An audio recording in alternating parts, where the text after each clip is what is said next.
நிகழும் ஸ்ரீ மங்களகரமான சோபகிருது ஆண்டு மார்ச் மாதம் 14ஆம் தேதி வியாழக்கிழமை அன்று சதுர்த்தி திதியில் பரணி நட்சத்திரத்தில் வைத்ருதி நாமயோகத்தில் சித்தயோகம் கூடிய நன்னாளில் இந்த மகத்தான பங்குனி மாதம் பிறக்கிறது.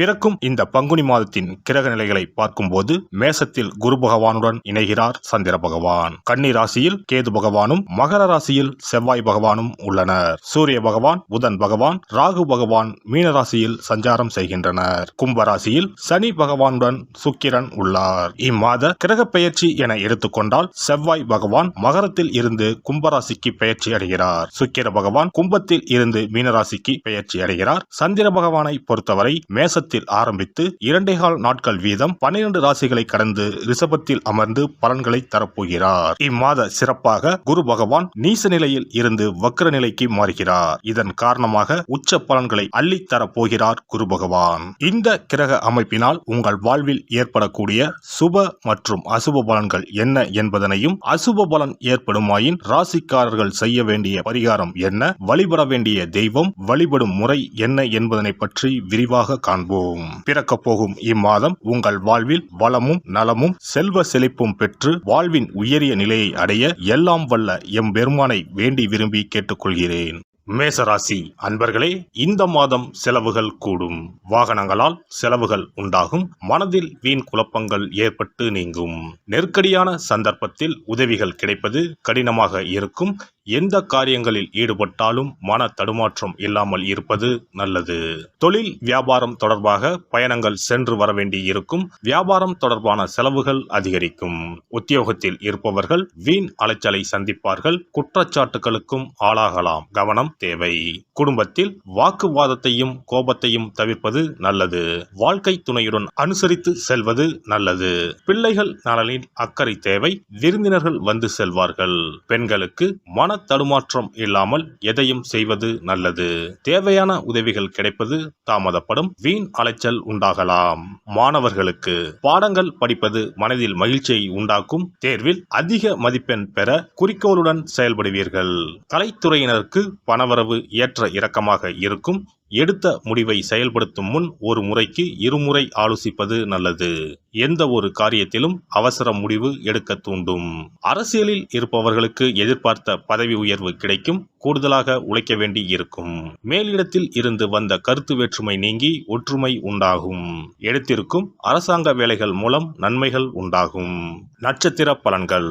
அஸ்வினி, இந்த மாதம் கடன் பிரச்சனைகள் தொல்லை தராமல் இருக்கும். எதிர்பார்த்த பண வசதி கிடைக்கும். உங்களது செயல்களுக்கு இருந்த எதிர்ப்புகள் நீங்கும். வழக்கு விவகாரங்களில் சாதகமான போக்கு காணப்படும். பரணி நட்சத்திரம். இந்த மாதம் தொழில் வியாபாரம் சுமாராகத்தான் நடக்கும். எதிர்பார்த்த பணவரத்து இருந்தாலும் வியாபாரம் தொடர்பான செலவுகள் கூடும். போட்டிகள் தொல்லை தராமல் இருக்கும். உத்தியோகத்தில் இருப்பவர்கள் பணிச்சுமை குறைந்து காணப்படுவார்கள். கார்த்திகை 1ஆம் பாதம். இந்த மாதம் வேலையில் திறமைக்கு பாராட்டு கிடைக்கும். குடும்பத்தில் இருப்பவர்களுக்கு இருந்து வந்த நோய் நீங்கும். அவர்களது நலனில் அக்கறை காட்டுவீர்கள். கணவன் மனைவிக்கு இடையே கருத்து வேற்றுமை ஏற்படலாம். முருகனுக்கு அரளிப்பூ சாற்றி அர்ச்சனை செய்து வணங்கி வழிபட மனக்கவலை தீரும். வாழ்க்கையில் முன்னேற்றம் உண்டாகும். இம்மாத அதிர்ஷ்ட கிழமைகள் ஞாயிறு மற்றும் புதன். சந்திராஷ்டம தினங்கள் பங்குனி 17 மற்றும் 18. அதிர்ஷ்ட தினங்கள் 9, 10 மற்றும் 11. சிறப்பு பரிகாரம். வாரந்தோறும் செவ்வாய்க்கிழமை அன்று வீட்டில் உள்ள முருகப்பெருமான் படத்தினை துடைத்து சந்தனம் குங்குமம் பொட்டு வைத்து சிகப்பு அரளிப்பூ கொண்டு அலங்காரம் செய்யுங்கள். ஒரு கண்ணாடி டம்ளரில் தண்ணீர் ஊற்றி ஒரு எலுமிச்சை பழம் சிறு வெட்டிவேர் போட்டு முருகன் படத்திற்கு முன் வைத்து விடுங்கள். ஒரு மா இலை எடுத்து காம்பு பகுதி முருகப்பெருமானை பார்த்தவாறு வையுங்கள். அகல் விளக்கில் நெய் தீபம் ஏற்றி மா இலையின் மீது வைக்க வேண்டும். தீபச்சுடர் முருகப்பெருமானை பார்க்கும் வண்ணம் இருக்க வேண்டும். கண்களை மூடி முருகப்பெருமானை மனமாற வேண்டி உங்கள் வேண்டுதல்களை வையுங்கள். பூஜை முடிந்த பிறகு அடுத்த நாள் டம்ளரில் உள்ள எலுமிச்சை பழத்தை உங்கள் வீட்டை சுற்றி திருஷ்டி கழித்து போட்டு விடுங்கள். 6 வாரங்கள் வரை இந்த வெட்டிவேரை மாற்ற தேவையில்லை. இவ்வாறு செய்து வழிபட்டு வர குடும்பத்தில் உள்ள எப்படிப்பட்ட கஷ்டமாக இருந்தாலும் அந்த கஷ்டத்திற்கு தீர்வு கிடைக்கும். நம்பிக்கை இல்லாமல் எந்த ஒரு வழிபாடும் செய்யக்கூடாது. நம்பிக்கையோடு செய்யும் பட்சத்தில் கைமேல் பலன் கிடைக்கும். ஒரு முறையாவது குலதெய்வத்தையும் இஷ்ட தெய்வத்தையும் குடும்பத்தோடு சென்று ஒரே நாளில் தரிசனம் செய்து வாருங்கள். தடைபட்டு வந்த சுப காரியங்கள் இனிதே நடந்தேறும். இனி பங்குனி மாத சிறப்புகளும் வழிபாட்டின் பலன்களும் என்ன என்பதனை பற்றி காண்போம். பங்குனி மாதம் என்பது வழிபாட்டுக்கு உரிய மாதம். பங்குனி மாதம் வணங்குவதற்கும் பூஜைக்கும் உரிய மாதமாகும். ஒவ்வொரு மாதத்திலும் ஒவ்வொரு நட்சத்திரத்திற்கு முக்கியத்துவம் கொடுத்து விழாக்கள் நடத்துவது வழக்கம். ஆனால் பங்குனி உத்திர நட்சத்திரத்திற்கு மற்ற நட்சத்திரங்களை விட அதிக மகத்துவம் உண்டு. தெய்வ திருமணங்கள் அதிகம் நடைபெற்ற மாதம் பங்குனி மாதம்.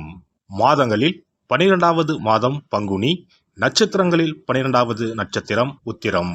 12வது மாதமான பங்குனியும் 12வது நட்சத்திரமான உத்திரமும் இணையும் புனித நாள் பங்குனி உத்திரம் என்று கொண்டாடப்படுகிறது.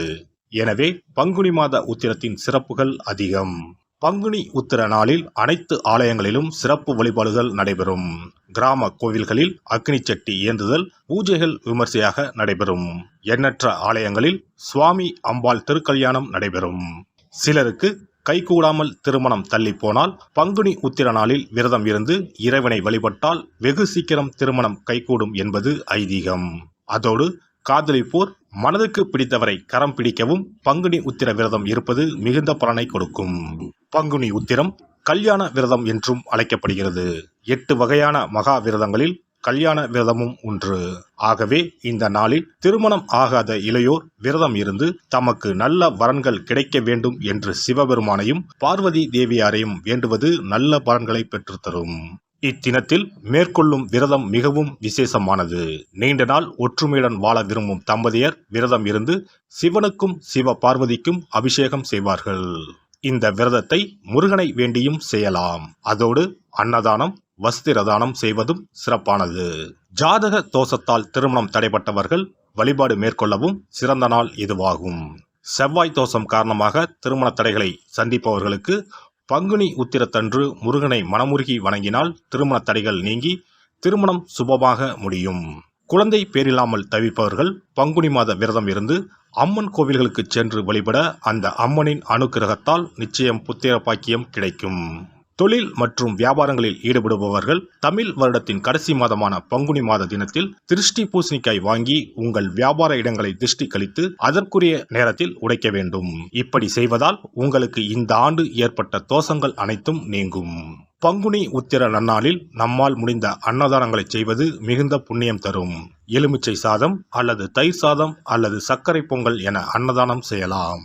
அதேபோல் நம்மால் முடிந்த அளவுக்கு மஞ்சள், சரடு, குங்குமம், கண்ணாடி என மங்கள பொருட்களை பெண்களுக்கு வழங்குவது விசேஷ பலன்களை கொடுக்கும்.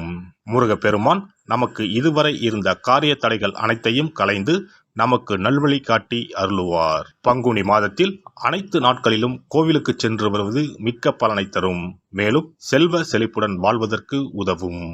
எல்லாம் வல்ல இறையருளால் நீங்களும் உங்கள் அன்பு குடும்பமும் உடல் நலம், நீலாயுள், நிறை செல்வம், உயர் புகழ், மெய்ஞானம் ஓங்கி வாழ்க வளமுடன். இந்த வீடியோ பதிவு உங்களுக்கு பிடித்திருந்தால் லைக் பண்ணுங்க, கமெண்ட் பண்ணுங்க, ஷேர் பண்ணுங்க, மறக்காம சப்ஸ்கிரைப் பண்ணுங்க, பக்கத்துல இருக்கிற பெல் பட்டனை கிளிக் பண்ணுங்க. நன்றி, வணக்கம். ஓம் நமச்சிவாய. சிவாய நம.